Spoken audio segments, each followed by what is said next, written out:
Well, in the last lecture, you must remember, right?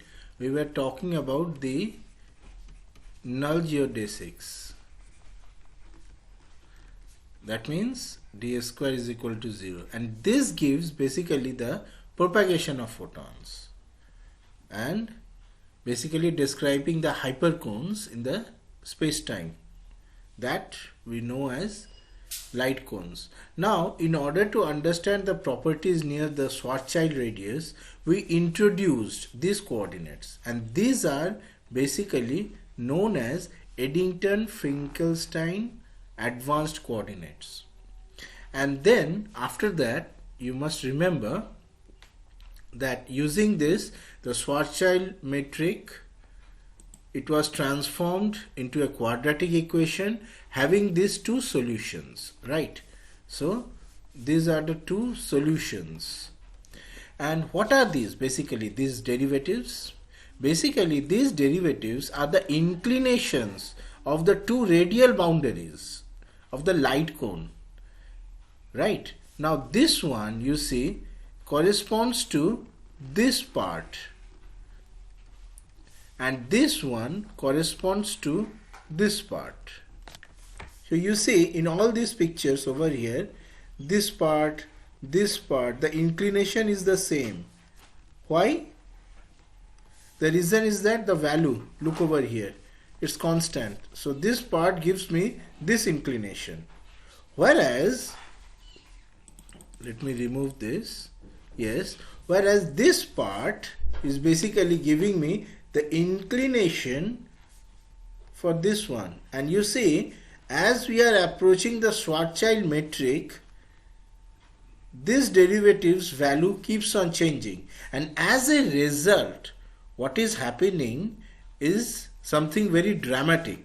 The light cone basically slowly narrows down, and also not only just narrows down, there is tipping. So you see, if this is the direction is slowly changing. So in a way you can say it is slowly tipping down, right? So axis is basically turning to the left like this, and also the narrowing of the light cones. This we have discussed in the last class. So basically we are having increasing narrowness and also gradual tipping of the light cones. So these are the two things that we are observing. Now I have already discussed about it, but let me again clarify. Okay, so you must be wondering, how does these two properties of these light cones that we are observing, that means the increasing narrowness and the gradual tipping, how can it suggest the impossibility of escaping from within the event horizon of a non-rotating black hole? Remember, we are right now concentrating on the non-rotating case. Now you see, the increasing narrowness and the gradual tipping, both, as they approach the event horizon, basically what they indicate is the difficulty of outgoing escape for the photons. And for any particles, also by implication, this means that for any particles that travel slower than light. Now this effect reaches a critical stage at the event horizon over here, where the outgoing edge of the light cone, you see, it becomes vertical, which indicates that even photons emitted in the outgoing direction are unable to make progress in this direction. Now you see, a diagrammatic study of this light cone alone is unable to prove the impossibility of escape from within the event horizon. But the progressive narrowness and tipping of the light cones in that region is at least suggestive of the impossibility of escape. So if we want to summarize, you can say that the Eddington-Finkelstein coordinates, they have actually removed the coordinate singularity which was there as when we are which was there when we were working with the Schwarzschild coordinates, and they have produced light cones that change in a regular way, tipping and narrowing as they approach the Schwarzschild radius over here. Now the behavior of the light cones at and within the Schwarzschild radius, it indicates the inevitability of encountering the central singularity.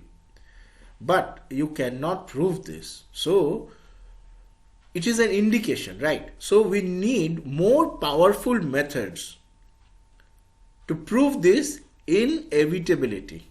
So what are we going to do next? So that's the topic. So what we are going to do is basically we are going to consider the motion of a material particle. Okay. Now this is what we will describe now. Now for that we will consider all variables to depend on the parameter. So let me write it down. We will consider now the motion of a material particle. So this is my second topic for today. Now for this we will consider all variables to depend on tau. What is tau? Remember, the proper time, and varying monotonically along the world line, right? So we will consider all the variables to depend on this parameter tau, which is the proper time, varying monotonically along the world line, that is d tau is equal to ds by c. Now remember, here dots denote derivatives with respect to tau. Okay, so now let us introduce, say, this notation dx alpha, which is basically x dot alpha d tau into the first equation, equation 1, which is the Schwarzschild metric, right? And this will give us basically a useful identity.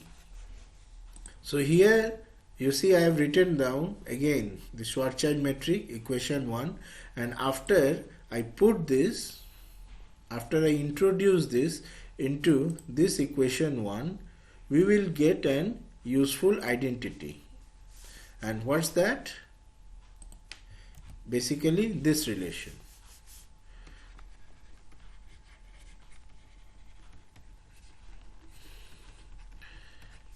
Right.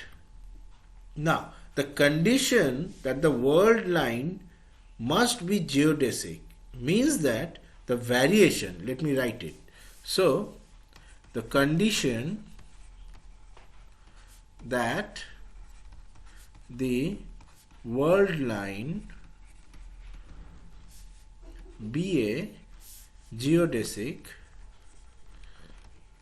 means that the variation, what variation? This one, delta S is equal to delta tau is equal to 0, and this yields basically the Euler-Lagrange equations.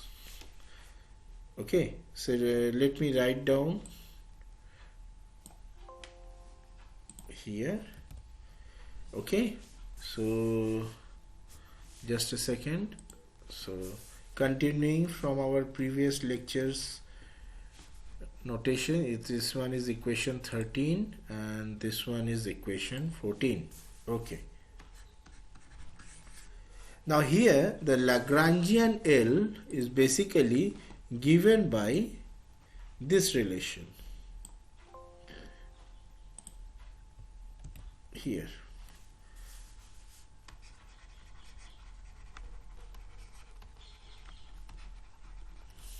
This, and this is equation 15. Okay, now you see from equations 13 and 15, let me show you again. Which one is 13? This one is 14, this one is 13. So you see from this equation 13 and 15, it follows that L is equal to half. Okay, now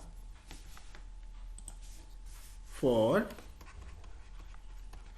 x0 is equal to ct, equation 14 becomes, let me write it. What's the equation 14? This one, right? So equation 14, basically it becomes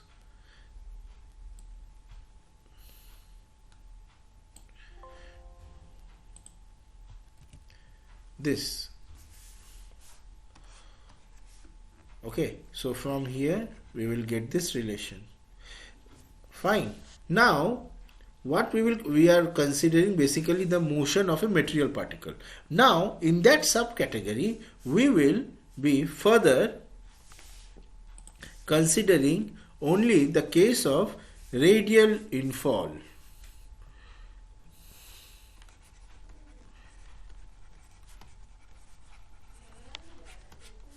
That means theta dot is equal to phi dot is equal to 0. Right. So we will consider the radial infall starting at tau is equal to 0 with 0 velocity at a distance r0.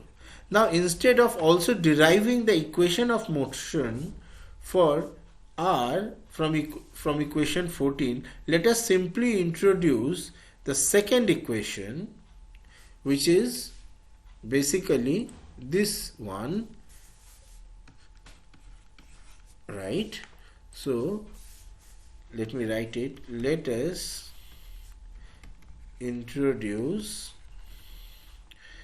equation 16 into equation 13 and then solve for r dot. Okay, let me show you what we will get. As a result, what we will get is the following. This one. So this is the result and this is equation 17. Now you see, for our purposes here, let us set a square minus 1 is equal to minus rs by r0. Here a square minus 1 is equal to minus rs by r0, like this. And so from equation 17, this means that the particle starts from 0 velocity at r is equal to r0. You understand what I mean to say? Basically what I am saying is the following. Now I am just putting in these values. So basically what I have done is I have put C. Now instead of a square minus 1, if I put like this, so we will get rs by r minus rs by r0, right, to the power half. And so this is the interpretation. Now if we integrate equation 14, so let me write it down again.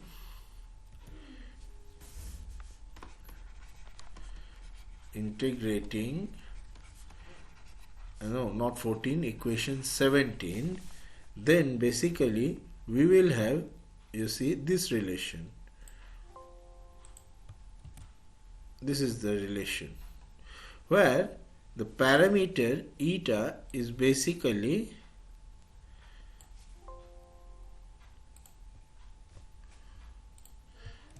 this value. This is the value of the parameter eta. Now, you can also check this yourself, whether it is a solution or not.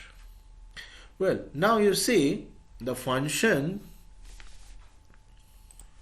okay, yeah, the function you see tau is equal to tau r, we have shown over here, and this has been shown for r0 is equal to 5 rs. Now, what do you see regarding this tau? Nothing special, really, right? You see, nothing special really happens in this proper time when the particle reaches this r is equal to rs. The total proper time for reaching r0, let me write it. So, the total proper time for reaching r is equal to 0, that is the singularity, is basically, you can work it out yourself, and the result is the following. This one. Again, this is equation 18. Let me write it down. Yes, this one is just a second. No, this one is 18, right? And this one is not 18, this one is basically 19. Yes, it should be 19. Okay, now, so let's see the values. Okay, right, let me write it down. So, for R0 is equal to, say, 10 Rs. Okay, what's the value? You see, tau 0, it has the value of 49.67 Rs by C. And for R0 is equal to 5 Rs, the value of tau 0 is equal to 17.56 Rs by C. Okay. Now these are very short times. You see, these are very, very short times. Why? You must be wondering. Let me show you. Let us consider the case for m is equal to m0, solar mass. Now, the characteristic time for this solar mass, which is Rs by C, is how much? You can work it out, and the result is just 9.84 into 10 to the power minus 6 seconds. So you see, these are very, very small, of the even smaller than 10 to the power minus 4 seconds. Okay. So this is the scenario for the motion in terms of the proper time. The time takes is very, very small, right? But what about the motion in terms of coordinate time t? Right? So, the motion in terms of coordinate time t of an observer at infinity, you will see it is quite different, as you have probably seen from this graph over here. You see, it's quite different. Now let me show this to you, how it is different. Well, you see, the relation between t and tau, we have already worked it out. Here, you see, the relation between t and tau is this, which is given by our equation 16, and this is because d tau by dt is equal to this, and you also know that this goes to 0 as r tends to rs. So by this relation and equation 17, we can obtain a differential equation for t as a function of r. Let me write it down. So using equation 17 now, we obtain t as a function of r. We can obtain a differential equation, and if we integrate it, then what we will get is the following. So let me write it. So this is what we will get, and this is equation 20 also. Now here eta, this quantity we have already defined previously, right? In equation 18 we have defined this, okay, and this quantity has this value, okay, fine. Okay, now here you see we have also shown you this plot t as a function of tr, again for r is equal to 5 rs, right? So this is t and this is tau plots. What do you see? You see the very fact that the observer sees the tau clock of the particle slowing down completely for r tending to rs has the result that the t is equal to tr approaches r is equal to rs only asymptotically for t tending to infinity. So you see the events inside r is equal to rs are completely shielded for the distant observer by the coordinate singularity at the Schwarzschild radius, acting as the event horizon. Okay, now as observed from the infalling surface, that means proper time, the collapse you see proceeds fairly rapidly, and in particular quite smoothly through the Schwarzschild radius, right? R is equal to rs. You see the time is very small. Okay, now you see once the surface is inside rs, a static configuration is no longer possible, and the final collapse into the central singularity within a very short time is unavoidable. Okay. Now how do you know this? Well, of course we have seen the light cones, right? And this is in fact shown by the fact that the material particles have word lines only inside the local light cone, and this is open only towards r equal to 0. Even radiation falls to r is equal to 0. Now what about invoking extreme pressure? You must be wondering, come on, let us put some pressure so as to stop the effect of gravitational force. Well, you see, it won't help, because if we invoke an extreme pressure, say by some unknown physical effects, then the pressure would also contribute to the gravitational energy. Remember the TOV equation?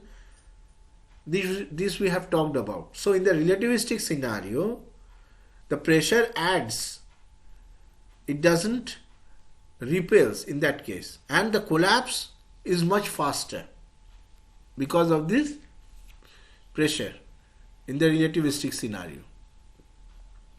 Okay, so pressure will just contribute to the gravitational energy. Now the singularity at r is equal to 0 is basically an essential one, gravitational singularity, as opposed to the mere coordinate singularity at this one.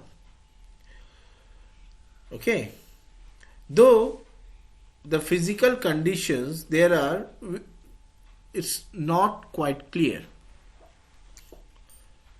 right? Well, quantum effects should be included in this discussion, and one can in fact speculate whether they might remove the singularity or not.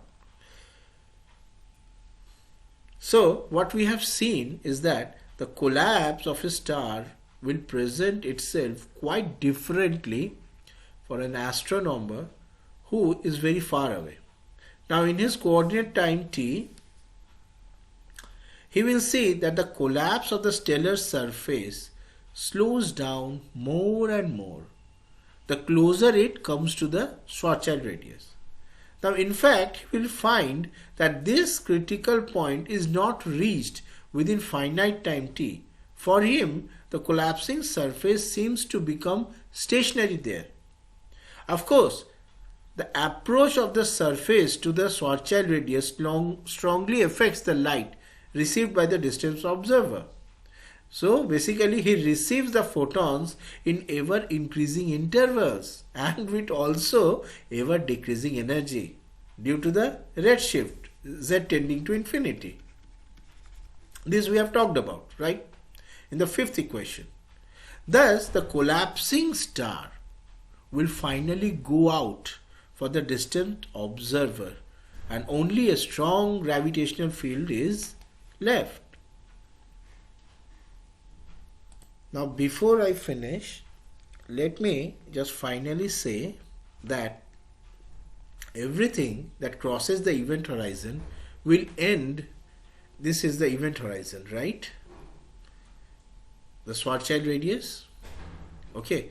And so everything that will cross it will eventually end at the singularity, at r is equal to 0, essential singularity. Now this is an inescapable fate for everything inside the Schwarzschild black hole, and remember, there is no way to avoid it. In the future, or of every event inside the Schwarzschild, inside the event horizon is basically the singularity. So no escape, no hope, no freedom inside the black hole, and there is just the singularity, whatever the thing may be. You see, the word black hole is not strictly correct for space-time regions isolated by event horizons. Why?